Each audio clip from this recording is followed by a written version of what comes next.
Camera for Donny. Go for Donny. Sound for Donny. Go for Donny.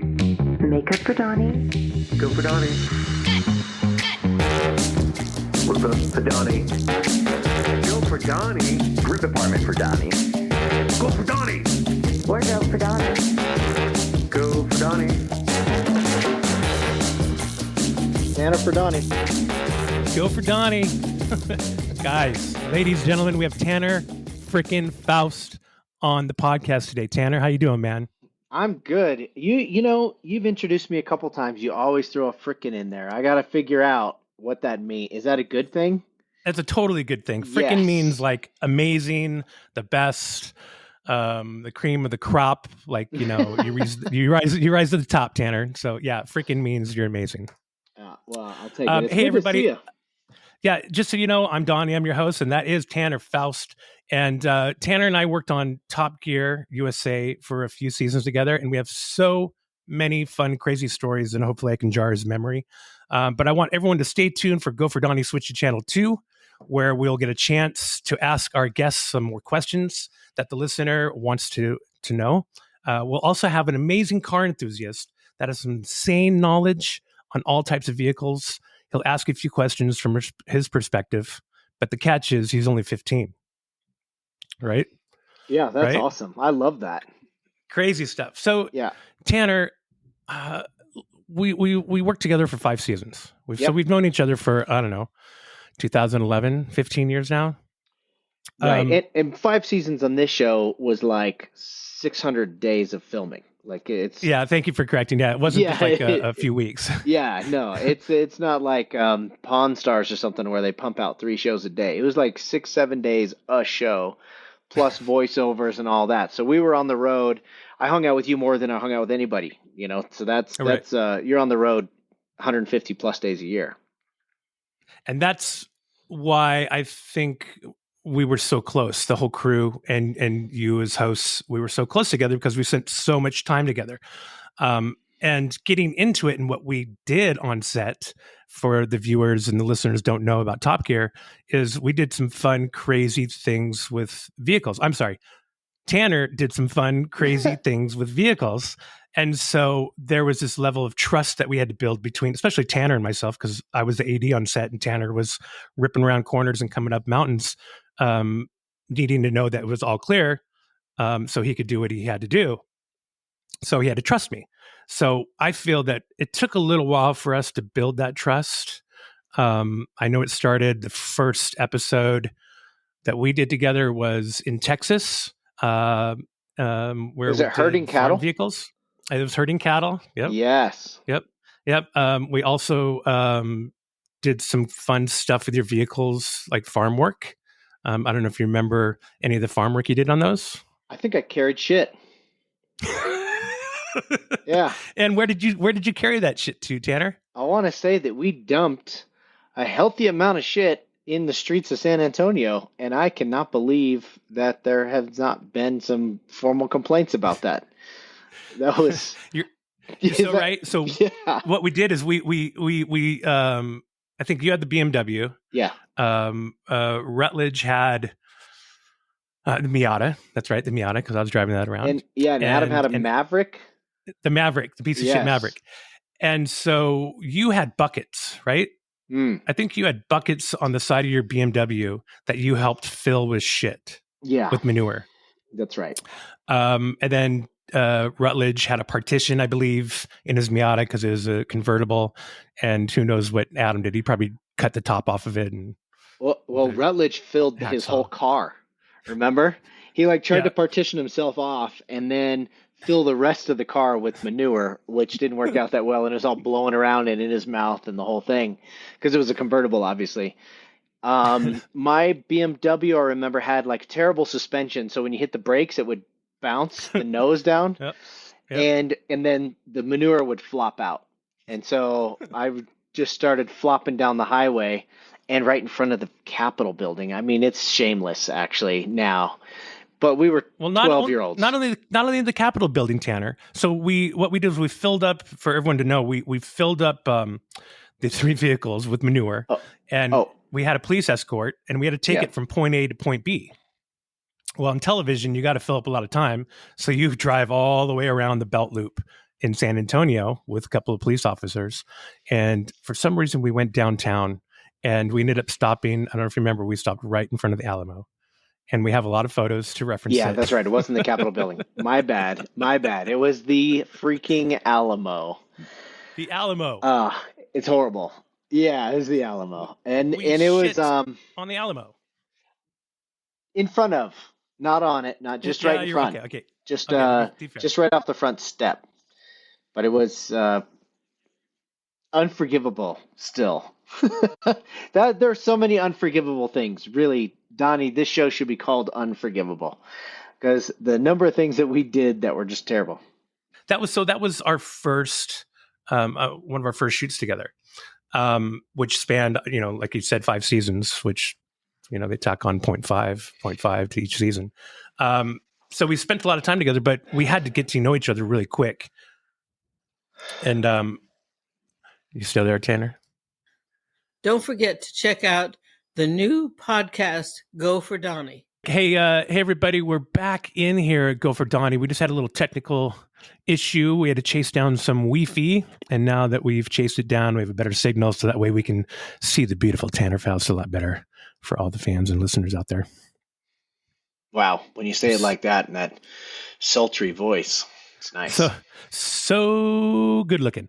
Let's see. We were talking about Texas, the first shoot, shitting on the Alamo, trust. And I think we left it kind of there between the trust and when I want to talk about the camaraderie, because I think what we were touching on earlier is you and I had developed this trust between each other. Excuse me. So that way, like I said, you would trust that everything was clear when he came ripping around the corner. It was unfair too, some of it, because I was coming off of these big movie sets with 200 people on there, and the AD would have, like, on one movie I was doing, there were 95 PAs that were there to hold traffic, but they would have at least 10, 15, and then we would come to Top Gear where we were kind of a guerrilla outfit, and totally. I mean, we'd have our permits and our ducks in a row, but still closing down a driveway or a hotel exit or something like that took a human, and we didn't have a lot of humans. So it was less about not necessarily trusting you or any individual. It was more about I just needed to figure out that, I had to assume more risk, I think, than I was used to driving around, just because there weren't so many helpers at your disposal. You know what I mean? Right. Yeah. It was just me and a CHP officer went ripping up and down the road, looking for bogeys, hoping people didn't come out of dirt roads. Yeah. And the CHP officer, I mean, a lot of times we weren't even shooting in LA. Like CHP officers are sort of used to it all. Sometimes we're shooting in Texas or South Carolina or whatever, and they're just like, oh, hell yeah, do whatever you want. This is awesome. They would just let you have at it. So then you assume some more risk because they're not maybe anticipating the problems. But I always felt like I was half host, half drive. Half is there three? They're not three halves. So I was one part host, one part driver, and then definitely one part like kind of stunt coordinator, safety. 100%. Tanner, can we do this? Is this safe? Yeah, I guess. Yeah, I suppose. You would say no sometimes. You would say no. Like, no, it's not safe. But I don't think we would ask for anything too crazy. At least I wouldn't. I don't know about the producers.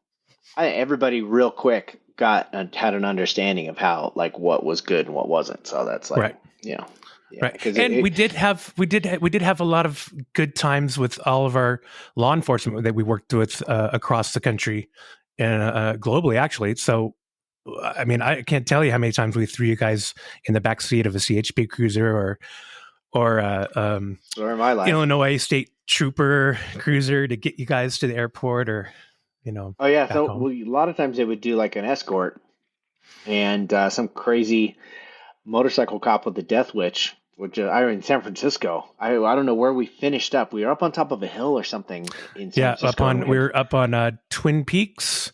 That's where we did. You guys, we ended up there. I don't know, scooters or cabs or something, but we ended up top there, and you guys had to get to the airport, and he escorted you guys down to SFO. Yes, and all back streets, all wasn't going to take the freeway. I mean, it was bomber. That was super fun. I just remember Rutledge during the show would go 10 miles an hour under the speed limit, but if we were within a 3-hour window of our flight, he'd just be like, "Go, man, go, hammer down, go." Like he would get such anxiety about missing a flight that it just threw caution to the wind and he'd just go for it. But for 4 days straight, he was like 10 miles an hour under the speed limit up to that. Well, since we're talking about law enforcement, and there was a time up in outside of Detroit where we got you guys an escort with our Stadies to the airport. But if we rewind a little bit from that shoot, we got kind of kicked out of Detroit for some reason. That was my bad, yeah. By Sergeant Stinson. That was my bad. I misread the situation. Yeah. So let me tee it up for you guys, listeners. So we're in Detroit and we're filming an episode of Cop Cars, where we have all the latest, newest cop cars that were going to be out for that year.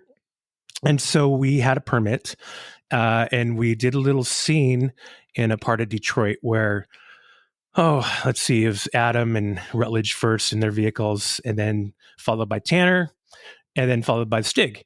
And so they were just going to come around the corner, and then Tanner and Stig were going to duck into this alley. And so we were about to go, and there's some people around, but we had it locked off, and we had our Detroit officer with us. And right before you guys went, right before I hit action, or said action, she was like, "They're not going to go fast, are they?" And I'm like, "No, they're not going to go fast." And I called action. And then you guys come ripping around the corner, and then Stig's on your tail, and you guys duck into that alleyway. And then she turns to me and she's like, "I thought you said we were going fast." She goes, "You guys are out of here." So she pulled our permit right then. She shut us down. I don't know if you remember that. Oh yeah. It was a right-hander around, it was a right-hander around a lawn, which apparently on the porch were some kids watching. Yep. Pretty far off the road, I'll say, but I came through there full lock, full drift, and when we walked, when Rupert showed us where we're going to go and where you're talking about where we're going to end up, I was already like, okay, so I'm going to come over and then I'm going to parking brake it and kind of link into this, and I think I got enough room I can kind of drift up the curb into the alley. It's going to be sweet. Yep, all right, so I already knew exactly what I was going to do, and the only thing between me and drifting the crap out of that road and that Crown Vic was the word action. So when I heard it came on, and I remember she just walked out, her arms were just like this, and I saw you looking at her like, it was a lot of ask for forgiveness on that show for sure. Oh, bless her heart, Sergeant Simpson. Thank you so much.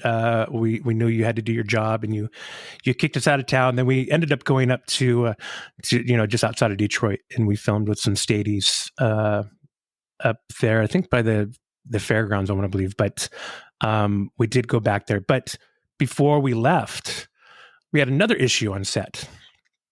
It took about an hour before we found out what happened to it. So it's a mad scurry because for some reason, one of the keys went missing to one of the vehicles that when you guys were driving. Problem. And so we're looking everywhere, man. I mean, people were freaking out. About an hour goes by. And then for some reason, the key turned up. It just magically turned up, Tanner.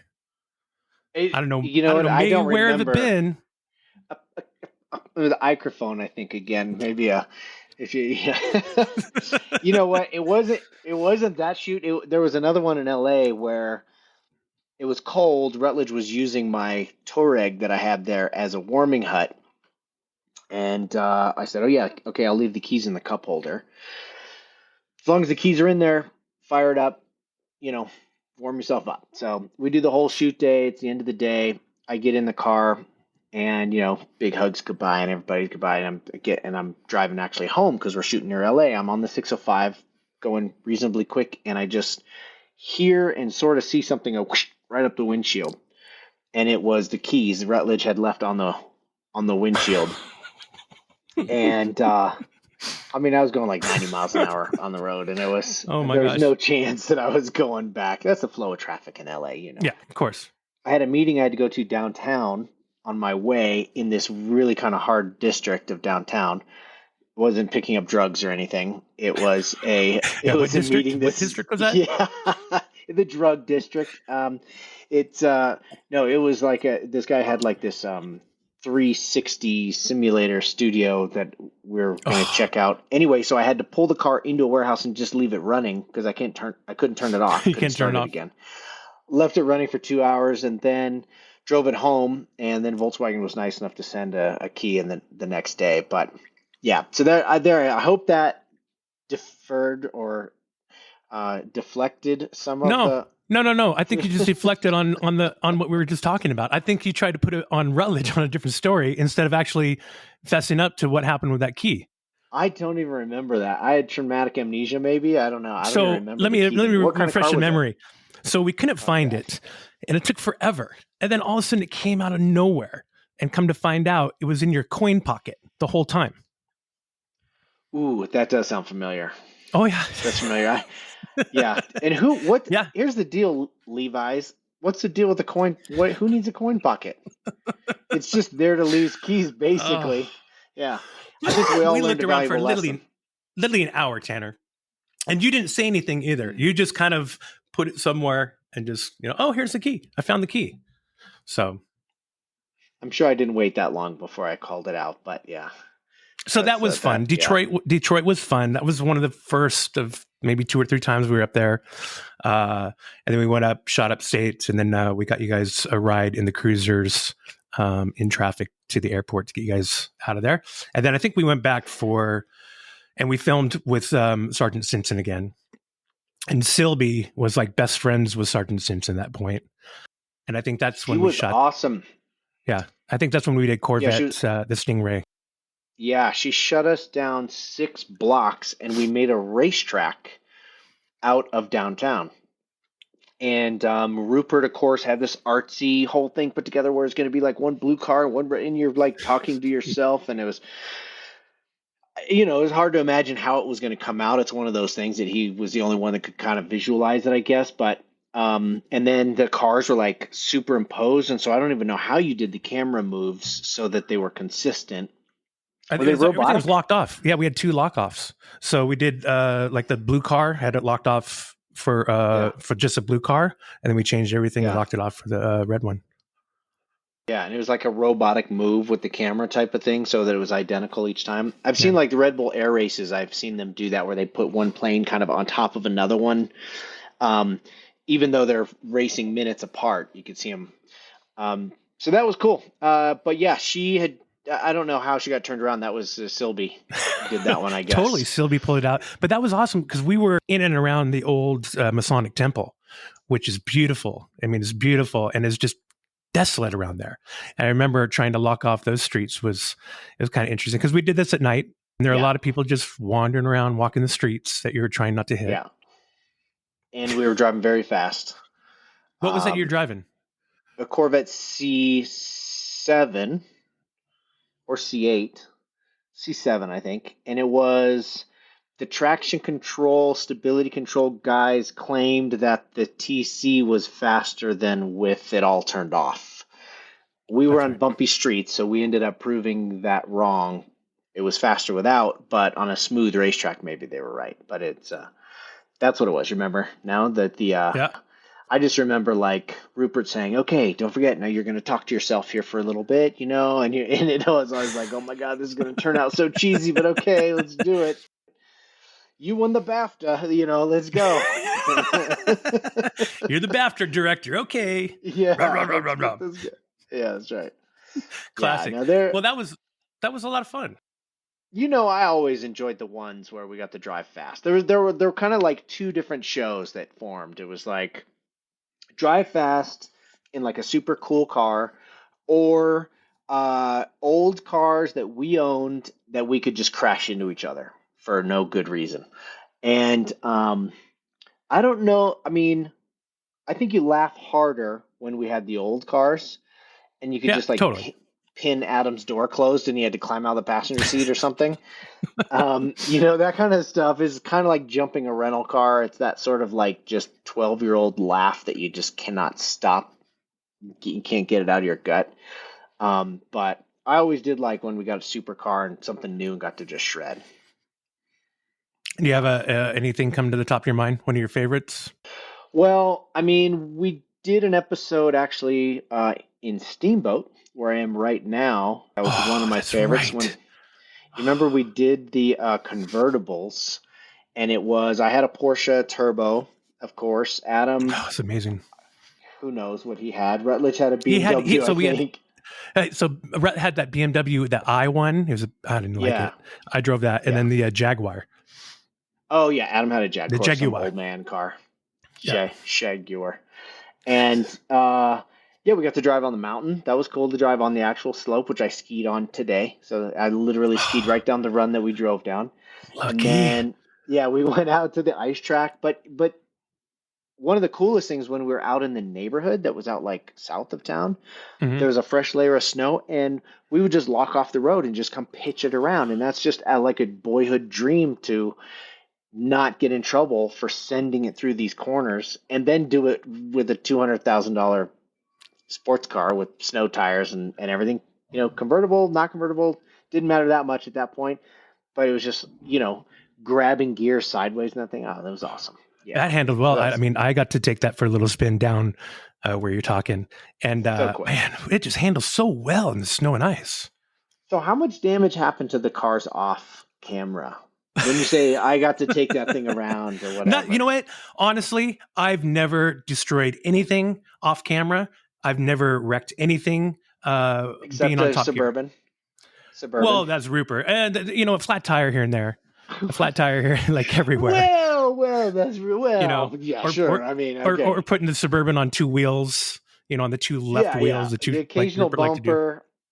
I think the rear door damaged one time from the strap. You did a number on the Range Rover in Pismo. I did. Oh no, this is no competition of who's done more damage. That's for sure me. Well, no, we're actually, it's so funny. We actually have a whole episode dedicated to Adam. Oh yeah, I remember when he protested that he had been called in the show on the bottom third, the wrecker, and he was like, "Come on," It's like, and everybody's like, "Well, you do like wreck everything," and even when the cameras aren't rolling. And he's like, yeah, but, okay, fine. He just like accepted it. I mean, I could think of a couple, like in Pismo with the, what did he have? He had the Cadillac. Didn't he take the front end off? He was driving on the beach. In the parking garage. In Pismo, yeah. In Pismo. And he hit it like a ditch. Maybe it was Ryland that did it. Someone took the front end off. And then, of course, Iceland. What happened in Iceland? Oh, he went into the oh yeah, he went into. That's a good transition, Tanner. So that's another fun time that we had was we went to Iceland and we did a journey with you guys in Iceland and drove all around the island and up through the glaciers and up onto Eyjafjallajökull. Tell me you practiced that one. No, man. That's ever since we were in Iceland. Word. That's the actual word. When you go out with Vikings and you go have some pints after a week of being there, you start talking like the Icelandic people. I just remember him always coming on the radio, here on the glacier. And he would preface every piece of advice. Well, here on the glacier. And Rutledge would walk around, here on the glacier. And it was like, we did that. How long were we? It was at least 2 nights, right? Oh, I think it was more than that because I think we broke it up. It was 2 nights because we did stay up there at that little shack. Yeah, it was 2 nights on the actual volcano when we went up the volcano. And these trucks were incredible. They were amazing. 1 PSI and these giant balloon 44-inch tires. And they had the gearing so low that they would walk up stuff idling. It was incredible. Adam had like an old army truck or something. And he had the old Navy Scout. Adam had the old Navy Silverado, Chevy Silverado. Yes. Rutledge had a Scout, mm-hmm. which is a brand that's coming back to life, actually. I love them. Volkswagen bought it. Ooh. I had a I was racing for Ford at the time. You guys did an amazing job of always slotting me into something that was brand, Is that an appropriate. Interceptor? Is that an Interceptor? No. Is that a Yeah, Taurus? No. I'm pretty sure made by Ford. So I was racing for Ford at the time, so I had a Bronco, which I don't even know how you found that thing, but that thing was awesome. Like a 78 yeah, or something. But it had all the freaking air lock, diff, air this, and all the gearing was so insane, and the heaters on those things just crank. Anyway, and lights, remember, big spotlights. And we get up there, and it's snowing and blowing so hard that nobody can see anything, including the cameras. So we could have shot the whole thing in the hotel parking lot down in Reykjavik.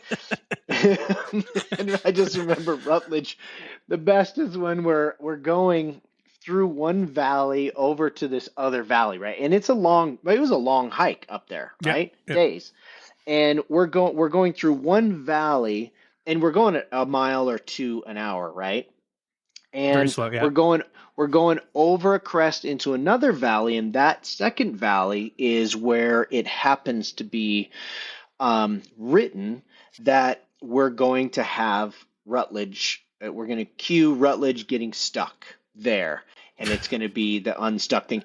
And it's like, that this gets written in LA in a cubicle, like just in case nothing is exciting, maybe we'll have somebody get stuck. And, but you could never fathom what the reality is. And so we're digging Rutledge's ass out time after time in the valley on the way to get Rutledge stuck. And Rutledge is just on the radio, like, how about we film me getting stuck for real? He's like, just, here we are, we're stuck, trying to go get stuck, and he couldn't. See, one of the best parts about shooting that show, and it sounds like, we're like bickering at each other. It's just not. When you have and I know, having a teenage daughter now, especially, when you get to a point where you're pretty much family with people, you just say what's on your mind. Even if an outsider or your friend's parents would think that's really rude, in the family, it all makes sense. So when we talk about this later, about somebody, drilling into the radio, that's just one of the kids talking to the parents. It happens all the time. You know what I mean? Totally. And so we go, and then we make it up there. We get Rutledge stuck in the Rutledge Valley, and then we get up to the top, and I think that the clouds kind of broke. Well, first of all, we stayed in that barn. Remember the shack? The shack that we had to break through that thick ice to even get inside of it? Yeah, it had this cool double door with a big, actually this house has that, with a big mud room that's cold to the next door, kind of a thing, but it had hanging shovels and ice picks just to break the door open. And it was up on the very top of a hill, so when the wind was blowing, that's the only way they could keep it out of like drifts, was to put it right on the peak of a mountain, and otherwise the house would just be gone in the winter. Except one side of the house, the leeward side of the house, just had a wall of snow coming off of it, the height of the house. You remember that? Yep. And so we get out there. We have 29 people. Wow, that's pretty good memory. Right? 29 people? Wow. Well, I remember that cabin was good for about 7. Thank you. Yeah, and we had the double bunk beds, which I want to find out who you bunked with. And then there were drivers and people sleeping in the trucks. Oh, you did? Okay. I was nut to butt with Adam, and I was with Big Papa. With me and Rhett shared ours. Yeah, I could hear you. Snoring, nothing else. I'm not kidding. It's just snoring. Go easy, big A symphony of snoring, man. Yo, it was. I woke up. I made the mistake of waking up in the middle of the night, and the place was just reverberating. It was comical. It was like somebody was just effing with you. There's no way that was genuinely all those people actually. And it was a hard day. Yeah. And I'm pretty sure there was some booze or something, but everybody was sawing logs. I really did want to sleep in the truck. I did go outside. The Northern Lights were insane. They were amazing that night. Yep. We went out and saw them. We were filming them. Somebody did a time lapse. I remember that. It was just incredible. Yep. We were outside doing the time lapse. And on that side, I think that it like dropped off. Didn't it drop off pretty far? Like on one side of the house, so you didn't go on that side. I think that's the side they were filming the lights. Yeah. Yeah, the truck was a good place to sleep that night, but it was cold, windy. Anyway, we get going, we get up to the top. The clouds finally part. They parted at night there for whatever reason. So the northern lights there, and then at the very top. And I remember we were done filming, Yep. and we were kind of exploring around a little bit, and I saw like a bump, like when Rutledge went over a bump. That was kind of weird. Adam was kind of sliding his truck around. Here we are, as far as you could get from help, right? And this is where we choose to dick around.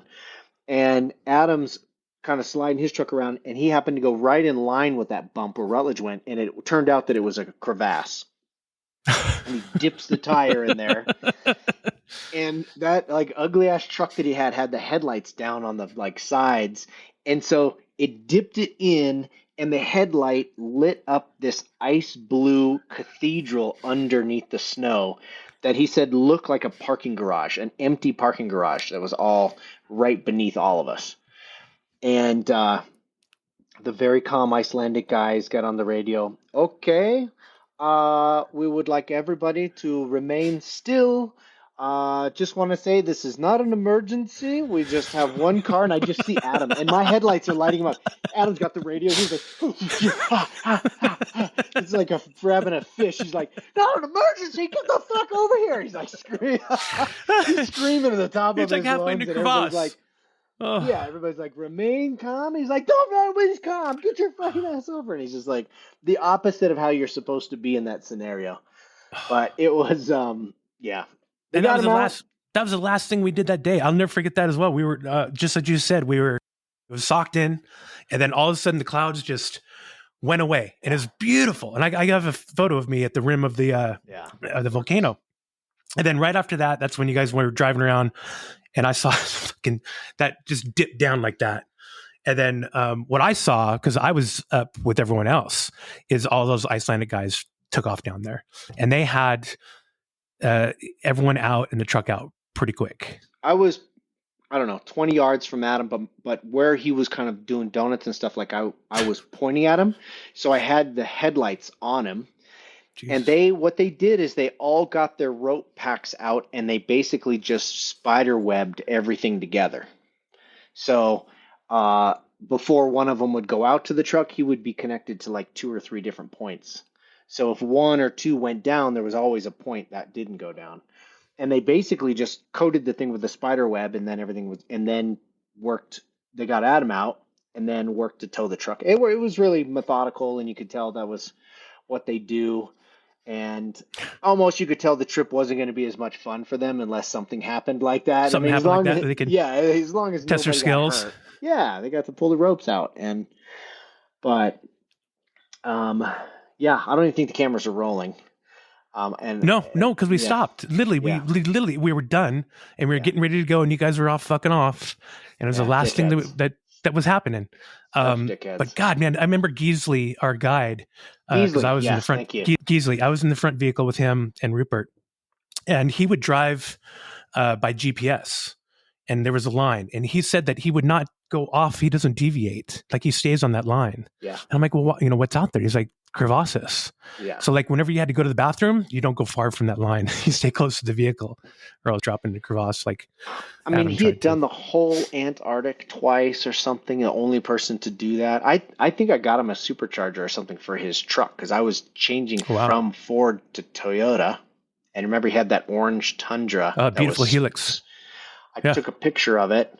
Yeah, I guess sort of more like a Tacoma. I took a picture of it and sent it to the Toyota guys, and they've loved it, and sent him it was a weird thing, actually, probably shouldn't even talk about it, but sent him a supercharger, but they couldn't send it to him because then he would get taxed on it so much for bringing it in the country. So I was like, oh, we tried, Geesley, sorry, that's too bad it didn't work out. And then he calls me back. He's like, I have a friend who flies for Icelandic Airlines. If you will meet him at a gas station near LAX and give him the supercharger. So I literally, and you know how the gas stations are near LAX, like you don't stop for long. Sketch. Yeah. Yeah. And so I get out of there and we do the deal, and I like transition this box into his thing, and he's like, thank you very much. How was the glacier? And then, he just put it in the cockpit and took it back to Iceland with him. Holy crap, that's so cool! I never Yeah. knew that. You know, Yeah, so it's didn't pretty he? awesome. I want to say Geesley built the suspension for that truck or He did designed it. a lot of that stuff. Yeah, because the rear trailing link I think was completely different. They kind of innovated in some of their like compressor things they did. I mean, they did a lot to those trucks, not just gearing. The whole back end, the whole storage. This is all pre like overlanding and everything you see now, but they were Right. coming up with that stuff, and they'd been doing it for decades because they've been going to doing these excursions to Antarctic through the Antarctic. To go out to ships, to icebreaker ships and stuff. I mean, there's that are stuck out there and all that kind of stuff. You know what I mean? He did some rad stuff. That was a cool crew. Oh man, I'd love to go back out there and do something in Iceland. Go back, Yeah, take another tour with him. that was good. And it was, we did a lot of international stuff, but I did like a lot of the homegrown stuff too. Not just because there's a little bit less travel, but because I mean, there's just so much in the States that you Yeah, just don't get to see. yeah, And, you can just fly right over it. I mean, a lot of people don't realize how big the desert is between California and like the Rockies. Like just that whole desert. We shot and it's a playground for filming. It really is. right. But one that I remember was like the rental car episode where, which I love the concept was to see Yep. who could like get the full waiver on the rental car and pick the Mm-hmm. best one. I don't even know if we knew the route exactly before we got the cars, but Nope. That yeah, was the and it Navajo was, Nation to Moab, right? yes, 140 miles or something through gnarliness. Yep. And to Moab, exactly. It ended up in Moab. I recently was in Moab, and I drove down the road where that cliff is, where Where you dropped your car? Where you dropped the old Lincoln? yes, but where Adam defaced that poor guy's, like, you remember he had that big rock spire that had been there Yes. since the beginning of time, and his freaking Mustang tagged that thing and dropped about 40 tons of rock. And remember at the end of the shoot, Everett Rupert's like, everybody's happy. What's a wrap? We're done. Everybody just sort of packs up into the Suburbans, and we start making our way to Moab, where it's going to be difficult to get a beer, but we're going to try. And we look back, and I'm thinking, what's this guy going to do with this 40-ton pile of rock that we just left? Like, you can't just get a bobcat out and move that stuff. So I don't know how that landowner dealt with that. That was, dude. That was like one of my favorite shoots for multiple reasons. I don't. Well, you remember I think the last day we were in. It was after Adam killed the Mustang and left it out to die out there. Yeah. It took us like, I don't know. I want to say 8 hours to go a mile or something stupid because there's all the rock crawling, and we just couldn't get everyone out. So it came to a point where we're like, we got to get out of here to get people back to Moab. So that's when you guys all fucked off. And then Rupert and I stayed and drove the Yaris, and your Lincoln without any shocks the rest of the way I to know. Jim. It had a piece of pipe replacing the shock. It was a backbreaker. And it all came from, and I think I broke it launching it, like just doing neutral drops. I don't think I even broke it from the terrain. I think it was like a watch this launch thing. And I was just neutral dropping it from a full rev limit, like just a complete dickhead. But it was rental car episodes, what you're supposed to do.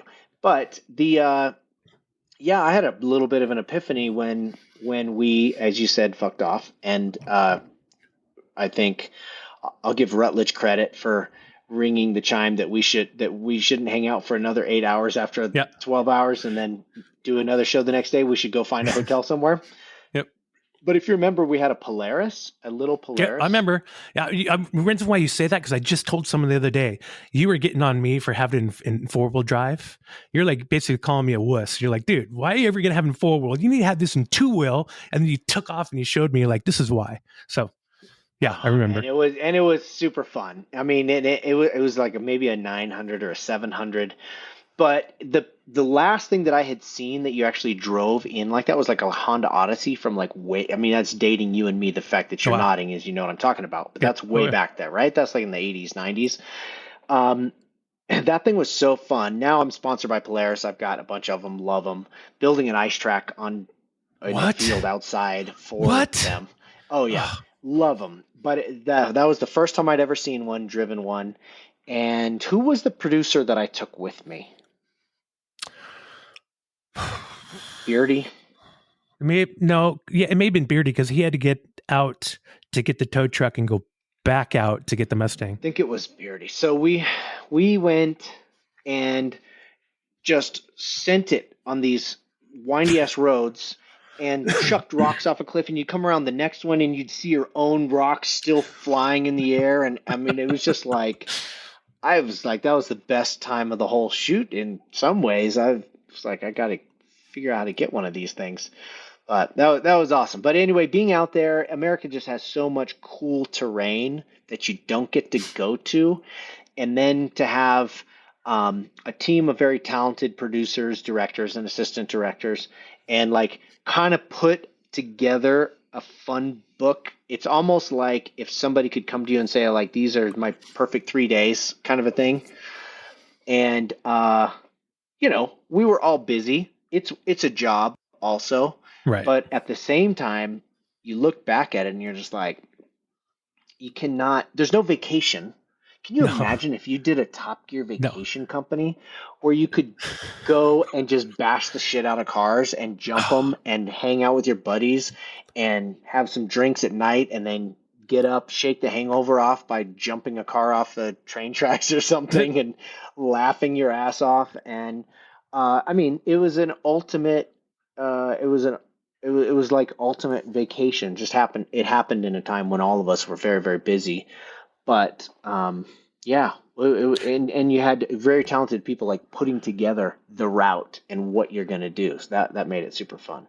That's very well put. I think that's what helped bring everyone together too. I mean, with the camaraderie. I just like I always say, I've never replicated that on anything else I've done. Just because we were so close, I felt lucky that I got to get paid to hang out with some of my closest friends, to drink with some of my closest friends, and to do stupid shit with some of my closest friends.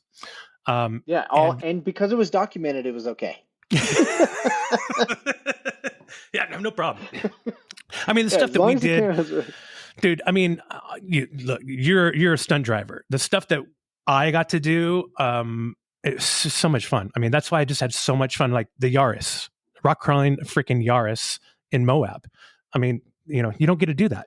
I got to drift, and you do all this shit, so it's okay for you. But like drifting that motorhome, that 35-foot motorhome around that dirt track in North Carolina with homemade RVs, shit like that. You're just like, what am I doing here? But it's so awesome, much fun. Yeah, it's so much fun. Yeah, I do get to do the stunts, and I get to slide cars around a lot and have fun with that. But what I don't get to do and have not, and probably will not get to do again, is like the Yaris, for example. Remember we pulled off the side of the road and did like a race through a field, which was probably not all mud. Because I have like a lot of bacteria and like. Well, and it was like a leaching field and who knows what, right? And so when Rutledge gets stuck, the best is we're all just sitting and nobody knows exactly what's going to happen, but I'm sure the hope is somebody's going to get stuck or whatever. But we're all sitting on the roof of our cars, and Rupert gives Rutledge a little look like, and Rutledge's like, no fucking way. And he's like, He's like, okay, once, there's some deal done that Rutledge is going to take one for the team, roll up his sleeves and just jump in and wade his ass around in that shit. Yeah. And like try to tow his ass out. And you can't help but I think it was one of the least scripted reality shows in TV. Yeah. We set up the outline of what was supposed to happen. And then what did happen was definitely a variation of that, and then just went with it. Right. And I think reality TV in general is so much more crafted and scripted than that. But we couldn't have it any other way. We were not good actors. So there's no, that I've tried acting on various things. And as Adam Ferrara says, anybody can sing in the shower. So Right. when you get a couple lines you have to do in a movie, which I've had to do, you can say them by yourself all the time and nail it. But when it's like, 100 people waiting to go to lunch, it's really hard. And again. Yeah, exactly. See it and again. One more. And so the fact that we were just allowed to be ourselves and just say whatever came out, and it's not just trust with you, like locking things down or making sure everything is safe and communicated well. There's a huge amount of trust that goes into editing, and that I can be myself, whether that's dirty jokes, whether that's saying some inappropriate stuff, whether that's being boring, whether that's whatever. And in the editing, they're going to take care of all of us and not make any of us look like jerks. Right. Because we gave enough of just the pureness of 4 guys sometimes pissed off at each other, 3 guys. Well, I guess not counting the steak, he doesn't count. But 3 guys not, sometimes tired, sometimes frustrated with each other. Hangry. And driving way too slow, whatever. We laid it out. We laid it out in like a pretty pure way that very easily could have been the low-hanging fruit for something spicy on TV that was bad, that just made you look bad. That's that. This is the first show I've ever worked on, and I'd done about 7 small shows before this. First show I ever worked on where I was really comfortable that you could literally just be yourself. You could, if your joke involved a cuss word or whatever, you just say it. They'd bleep it if they needed to or whatever. Right. You didn't have to worry about what other people would think, because they would, in editing, take care of it and let you personality or who you are be the important part, not get you kind of in hot water. So there's a blackmail reel out there on all of us. Well, there's a lot of stuff. I mean, 100%. excuse me, that could transition into what we had. So when we're out on set, they're long days, especially when Tanner said when we're filming out in the desert. It's very hot out there. It's dusty. There's no showers. And so you got to cut loose sometimes. And every once in a while we'd have a drink or two. And sometimes that would turn into just a impromptu dance party out in the middle of the desert. Shirt off dance party. I know she left that one out. I knew where you were headed because, yeah, that happened a lot. And when you have somebody like Senior on board, who I think the only time he wears a shirt is from like 9 to 5, and then and that's it. But suddenly everybody's dancing around.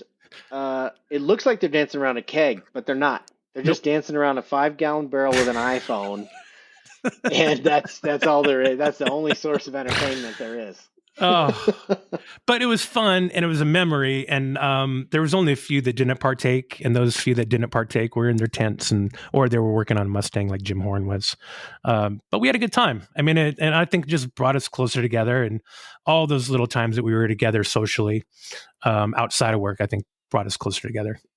Well, there's a lot of stuff that, 150 days a year, it's a lot, and we all had other jobs too. That was the thing. Yeah, right. Everybody's doing other work. And those days, I think I was traveling 320 days a year, which was a lot. Rutledge was starting to get more and more busy. Adam was working on a house that took all his time. You remember? Is he still working on that? Probably. Yeah, I'm sure. Yeah, sure. Yeah. And Rutledge's kids were young then, and it was a point in time, and because the brand of Top Gear was valuable enough, I know for Rutledge and I anyway, especially, we were willing to make a lot of sacrifices and didn't really get paid that much money. A lot of people think that it's all like, it wasn't on the scale like the UK show. Deservedly, right. UK show was in 300 markets or 200 markets, and it was like wildly successful. But it was a lot of time, and that was the double-edged sword. To your point, it was both made it difficult, made it edgy and tricky scheduling wise. Yeah. Hectic. I mean, our schedules were down to the hour, not the day. Hmm. And then, but it also meant that the relationships you made were way more genuine because you weren't just coming in for 3 days. Anybody can put a face on for 3 days Right. or 2 days, you know. We're coming in and we were digging pretty deep for a week. And then you combine that with, it was a pretty expensive show. Yeah. I think it was a Yeah. pretty, we talked about, like you mentioned, shows that you've worked on since, not cutting the mustard maybe on that kind of social itch getting scratched. And that was a fairly expensive show. So we were able to go do things and we were able to travel places and get ourselves into the woods further than a less funded show would be able to. So that was kind of a unique opportunity. And to your point, I don't know if that comes around again. Right. And it only took us 5 seasons to get a hydraulic jack on the truck to use on a car show. So I want to just touch on one more shoot that we did together. Yeah. One more fond memory, which was one of the military episodes when you got chased by the 101st Airborne in the G-Wagon. I was talking about this just the other day, actually. Ugh.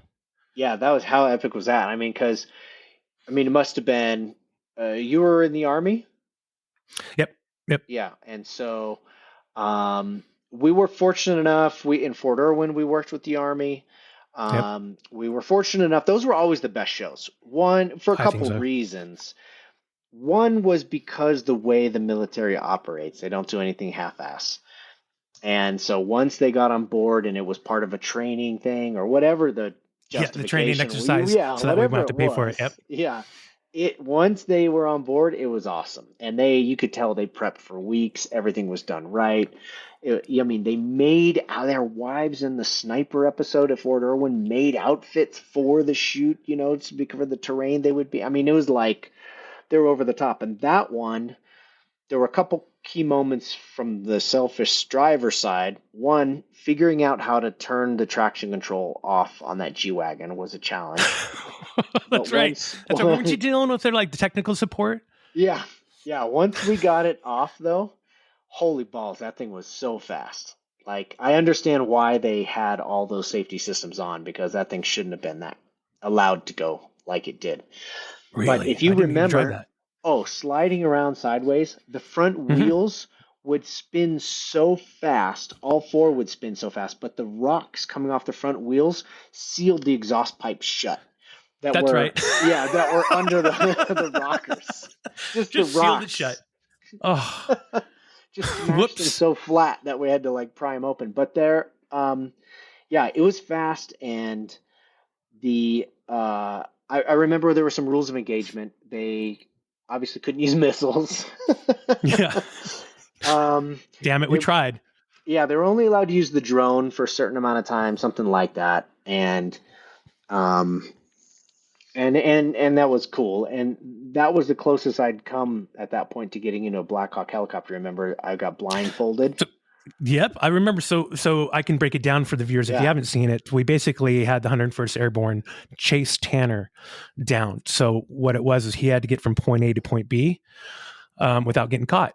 And we had the eye in the sky, which was the drone up above, getting the satellite view, so that way they can find where he was. We had 2 Kiowa helicopters that were chasing Tanner down.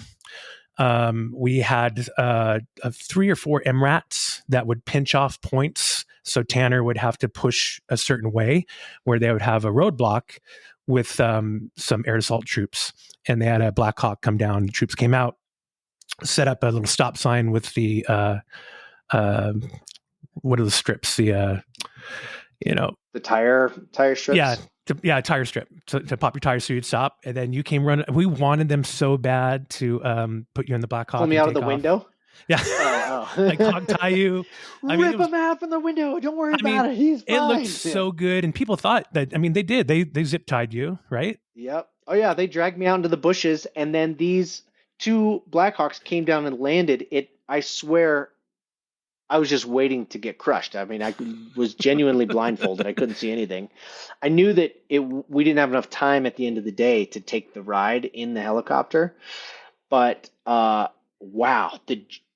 the the prop wash from those things, the sound. They put a lot of things in perspective in those military shoots. I remember one shoot where a tank drove by, slid into place, and crashed through a puddle, and like Rutledge and Adam and I like dove off the side of the road while we were standing with this like 20-year-old officer, 24-year-old officer, dove off the road like, oh, they almost got us. We came up and there he was, like covered in mud, he didn't even flinch, didn't even blink, I don't think. And Rutledge is like, oh, you didn't get out of the way. He's like, what's it gonna kill me? It's like, that was it. I mean, he basically said, what a bunch of pussies. You know, he was so, but it was the truth. It's like they deal in things where they're like, their risk is just at a higher level. And, you know, when the colonels would come out, right? Yeah. They'd come out fully dressed, helmet strapped tight as could be all day long, carrying the pack with the guys. And, you know, they're the ones that just signed off on this massive, but like they have a huge amount of responsibility, but they lead by example. And after filming with the 101st, one of the helicopter pilots that we shot with died. I don't know if you knew that. That's right. He did. Yeah. Yeah. And so, I mean, they always gave you patches. They always gave you coins. They always, you know, it was always a little bit of a nut to crack because, you know, their work is very, very serious. But once they realized that, look, we're doing good work here in training, but we're doing it in a fun way. It was just such a nice thing to be a part of their sort of sigh of relief that, all right, we're going to have some fun with this then. Right. And, you know, for us, we're like, oh my God, that helicopter is amazing. And for them, that's their work tool. They're like, yeah, I guess it is actually. Yeah. You know, and so it was nice to kind of be a little bit on the fun side of what is normally a very serious thing for them. Right. But yeah, those shows were cool. We got to experience machinery and M1 Abrams tank firing and slow motion of fireballs and one of Adam's best days of his life, sitting in that thing when it was fired off. Yeah. Oh my gosh! And did we blow up a Subaru that episode? We did. We did. Yeah. Yeah. Yeah. So, I that mean, was your car. No, that was. It was supposed to be my car, but it was a different color. Right. Yeah. That's right. Yeah, mine was blacked out. I think that one was white. Yeah, it was. Yeah. But yeah, whatever. There's it no showed up on camera. Details. Well, That's right. Dude, I mean, I can't tell you how lucky we are that we got to do that. How lucky I feel to be able to meet you and Adam and Rutledge and absolutely Rupert and Hesling, everyone. I mean, it's just such a cool thing. So, one last question before we let you go, though. While we have you here, will you and Rhett and Adam ever do anything similar to a Top Gear, another show together? Would we, or is that? Would you, or will you, or could you? Maybe. You know, we did like a podcast for a short amount of time where we when the shows were all on Hulu, we would watch them. And basically, you remember Mystery Theater 2000? Yes. Yeah. Yeah. That little dude. Yeah. Of course you do. And yeah, the little aliens would sit there and like talk to what was going on in the show. It was always some terrible movie, but they'd be like, "Oh, he's coming," you know. Whatever commentary they had, we would just do commentary on the show, and that was fun. We always loved doing the behind the scenes stuff with Hesling, which would always be like in a hotel room. We mandated that Hesling would buy us alcohol, and you know, by the time we got to the end of the episode of 44 minutes. The commentary was fairly loose, but it's so we enjoy getting together and doing those things, doing things like this and talking and reliving. And I honestly, like I said to you off, you know, before we started talking here, a lot of it's a blur to me. You know, it was like 7 years of just slam bam to this race and that race and this shoot, and I always knew there were cameras there, so I didn't need to film it myself. And I'm bummed a little bit about that, but it's great to talk about it because I remember so much more with somebody who was there. I could see there being some sort of revival of some sort, like a temporary one. You know that Hesling's at NBC now, I think, for unscripted stuff. Yes. And so I'm sure that we could. No, he's at Fox. Is it Fox? Yeah, Fox. Oh, okay. Yeah, sorry. So you know the Hesling's at Fox right now with Unscripted, right? It could take two. Take two. Yeah, so you never know. I mean, we'd all be down. 150 days a year is a lot, but Right. doing some sort of revival thing for fun, and I mean, yeah, I think we'd be all about it. It's especially in hindsight, you realize what a cool opportunity it was to work on a show like this. Totally, 100%. And you have to put in that rider that you have to have your own AD there, your own special AD to wrangle you guys. Yes, because that's what 100%. It was. We need Donnie. Was it cat wrangling? Yeah, it was like herding cats. But after being to South America, now I say it's capybara, herding capybara, because the capybara, they don't move. They just sit out in the middle of the dirt road and they won't move. Some of the capybara. What is it with the big old rat? Some of the most dangerous things we did on that show were actually in the rental car after we wrapped. But, yeah. I've got two stories. One story, real quick. I've got a dog. She's adorable. Oh, Luna. I saw a golden retriever. Yep, beautiful. Yeah, she's adorable. We North Carolina or something. We wrapped. We're in the car, and the show had been on the air for a little while. This guy pulls us out. I'm driving. I'm going way too fast because we're all late. Rutledge is freaking out, because he's not going to have time to sit down and have like a full sit-down dinner at the airport before his flight.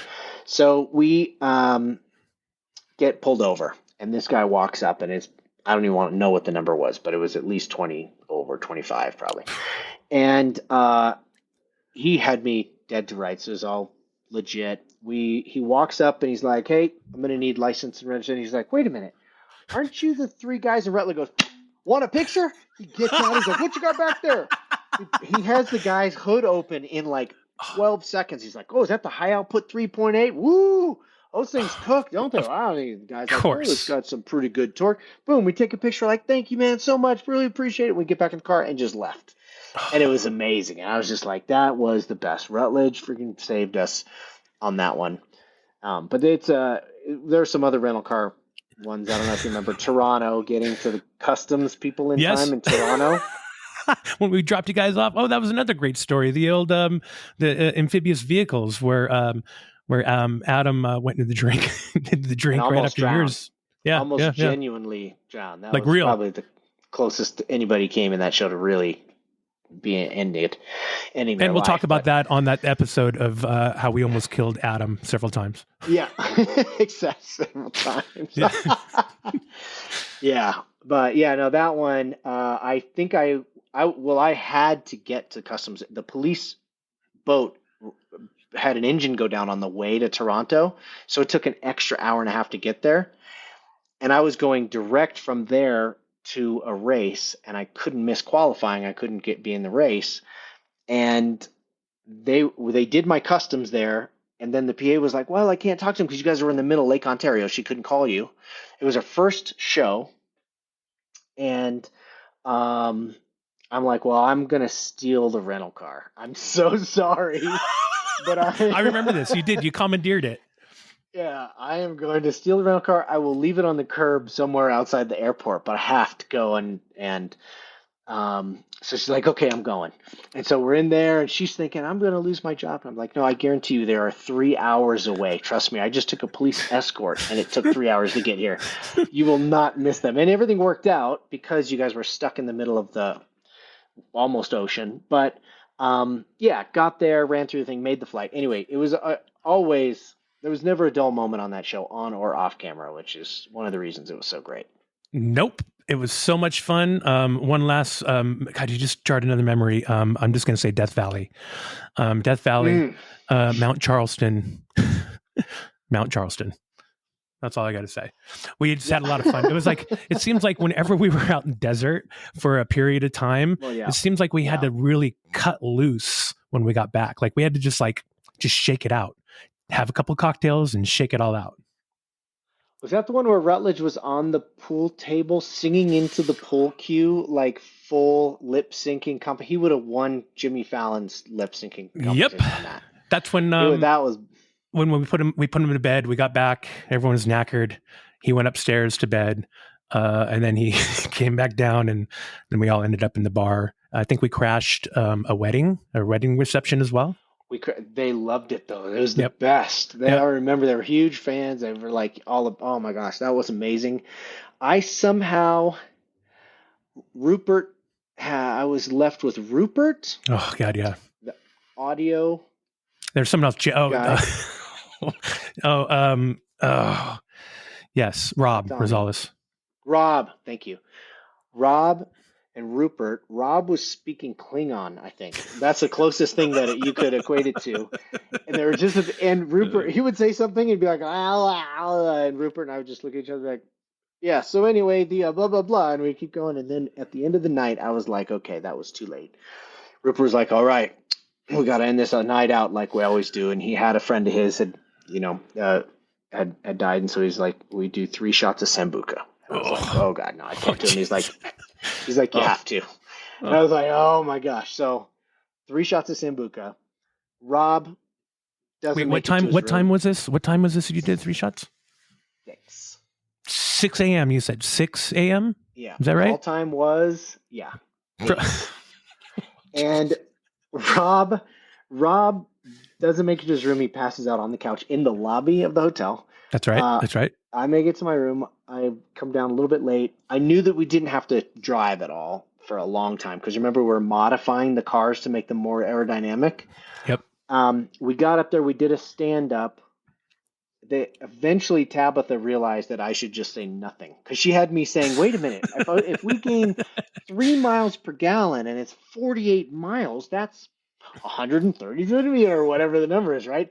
And she literally gave me, these are the numbers. And I just could not say the numbers without looking drunk or stupid. So she's like, okay, Tanner, you just don't say anything. Just stay there. Don't say a word.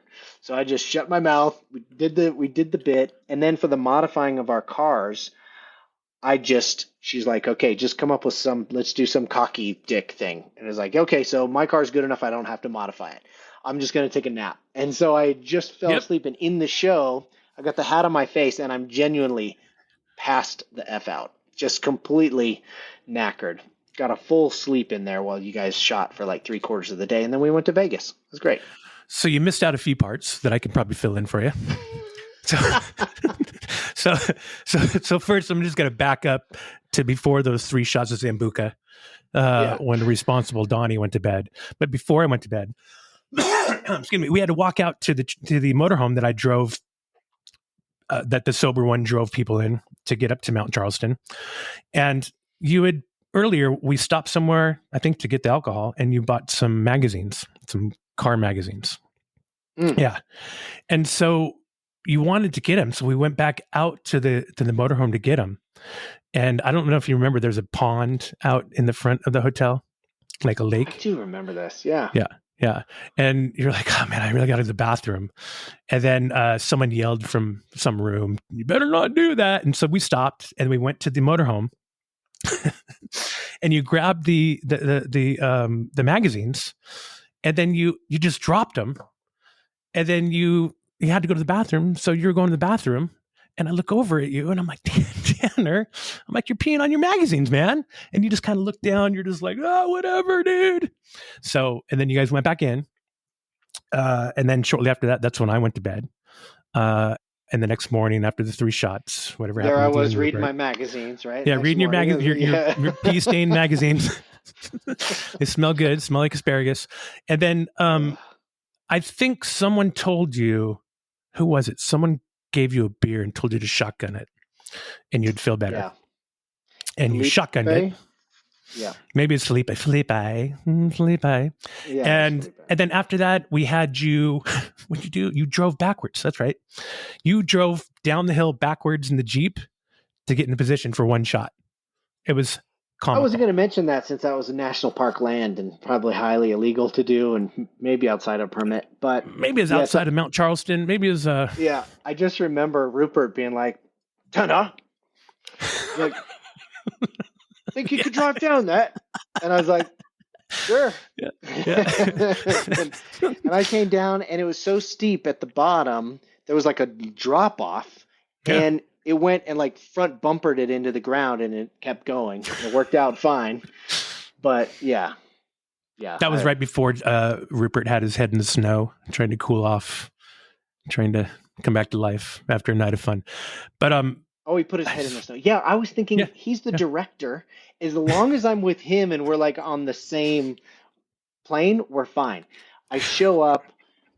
I'm like, Tabitha, where's Rupert? Oh, yeah, he's not going to be here till later. And then I knew I was screwed. Yeah, because, 4 hours later or earlier we were drinking. But, poor Tabitha. She put up with a lot. Oh, my gosh. She put up with all of us. She had to put up with all of us. She did. With everybody. And for she was some the adult reason, in the room. Anytime, even though she was the adult, anytime we had a football out or a soccer ball or something, I proceeded to beam her in the head. It must have been like 3 or 4 times. She was a magnet. Oh, you would just see it. It'd be like, oh, bend it like Beckham, yeah. And be like, oh no. And there she is, and it somehow it found her every time. I felt so bad.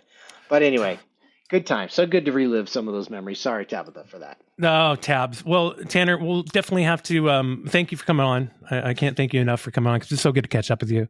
I mean, it's been a long time. I do consider you a friend, so thanks for doing this.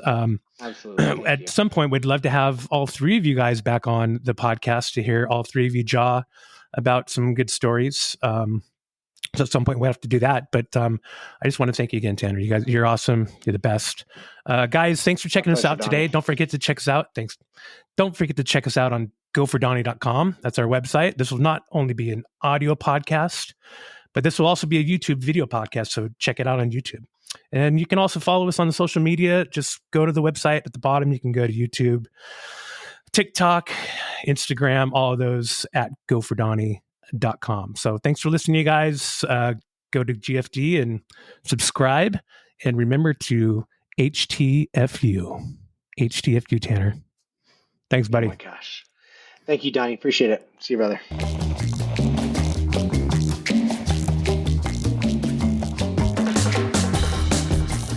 Production for Donny. Go for Donny. Locations for Donny. Go for Donny. Habitat for Donny. Go for Donny. Hey, Donny, what the hell are they doing?